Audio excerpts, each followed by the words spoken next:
Artist Log, March 2024, Part 4. I did some magical beast sketches with gouache and ink, book illustration with egg tempera, and the ballpoint pen fantasy sketches. I am continuing my Hogwarts Legacy magical beast sketchbook by sketching this big cat-like creature. The drawing I did on the piece of paper I had extra from last time.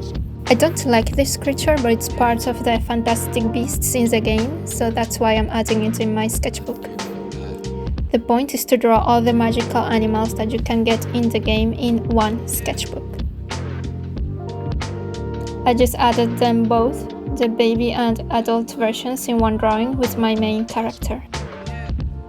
The baby version is kinda cute, I guess. I am using the Harry Potter gouache, even though it's not very good.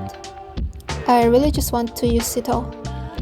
I don't like to waste art supplies. I'd rather find a way to make it work. You can tell it has a hard time covering the paper, but I am just trying to fill in the base color at least. Then I will do maybe one basic shadow, so it will work more like a sketch. My idea was to paint a scene where my character is sitting, studying his wizard book, and the creatures just come and see what he's doing, as pets often do.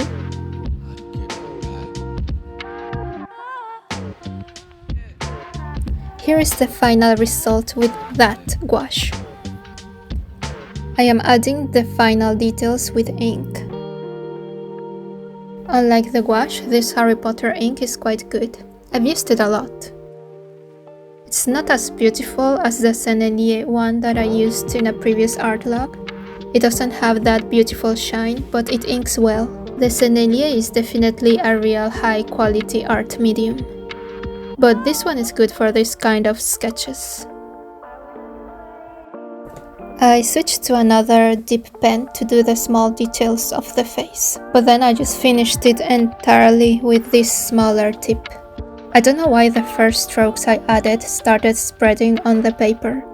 It's like the paper was porous or something, so it looks like splotches on the paws of the baby creature.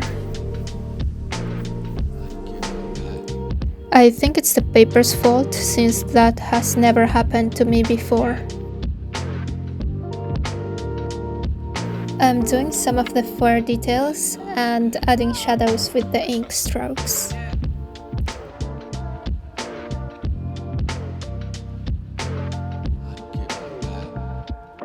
And it's completed.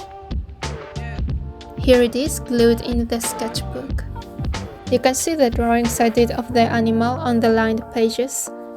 I'm just trying to make it look like notes taken on the field or something. It's time to work on a new book illustration from the Three Musketeers, Chapter 3. Here is a drawing I made on mixed media paper. The paper size is A3 or 29.7 by 42 centimeters. This is the scene where Athos shows up at Captain Treville's office, but he is visibly sick and injured. This one is a very simple composition in comparison to my last one.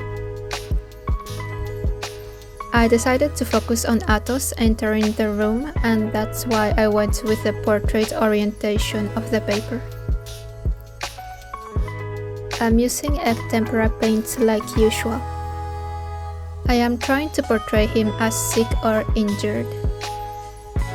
Just a bit after this part, he collapses on the floor in the story, so I wanted to show that he was sick by making his skin very pale in a sickly way. To do that, instead of using reds in the skin tone, I am adding purples. I added some purple on his lips too. In the end, I did end up adding just a bit of reds to the skin tone, because he was looking like scarily pale.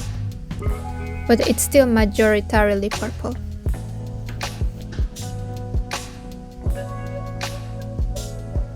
He is the only one of the Three Musketeers that I gave long hair to.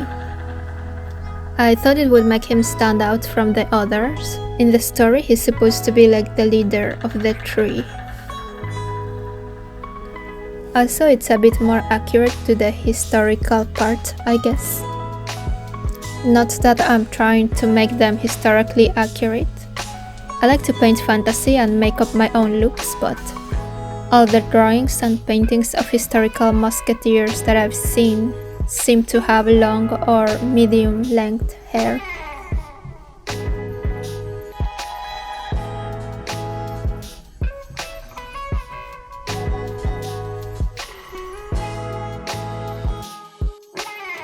It took a while to build the darks on the hair, since I did it by glazing layers upon layers instead of using the color solid straight from the paint tube, but it worked in the end.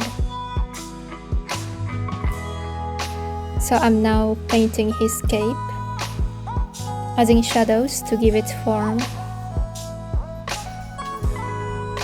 I started by rendering the face because it's the focal point.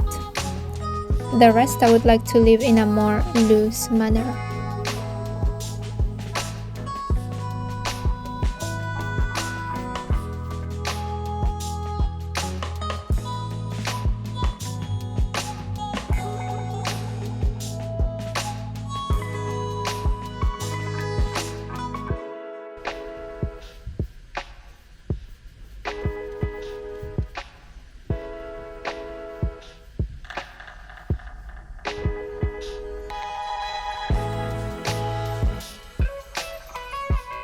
I am trying to paint the fleur-de-lis on his coat. In the end, I also added some small details with color pencils. Here we have the final illustration. It's just hard to fit it all in the frame, it's too big.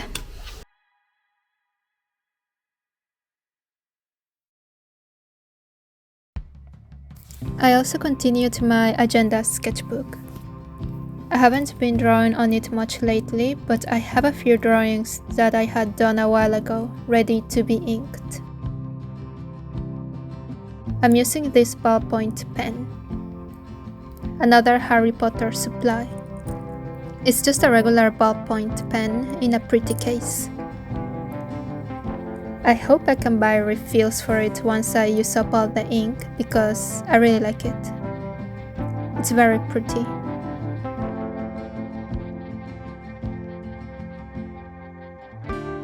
All these characters are from imagination. They are all meant to be Gaulois, even the demons or the magical ones. When I do the drawing, I also do a bit of shading with the pencil. It's all pretty much completed. All I have to do is go in and trace over it with the pen.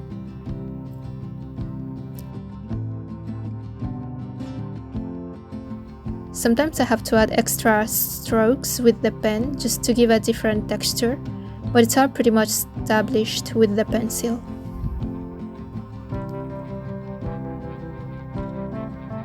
I also don't erase the pencil marks in the end. I like that they help with the final look.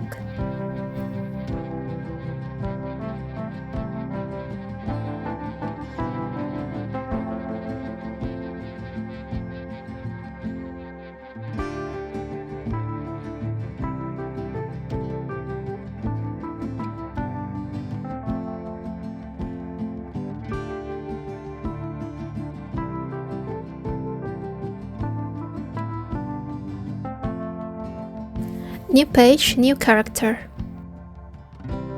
I like this one a lot. He's like some sort of dark wizard or dark druid. His coat is made of feathers, so adding the texture with the pen is very fun.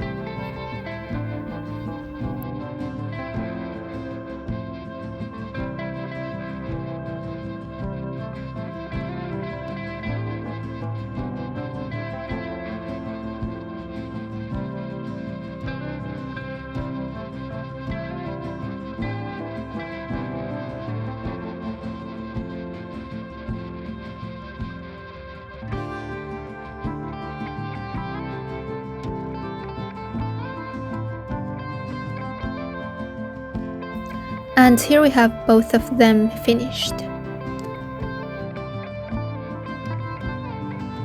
Thanks for watching, have a great day.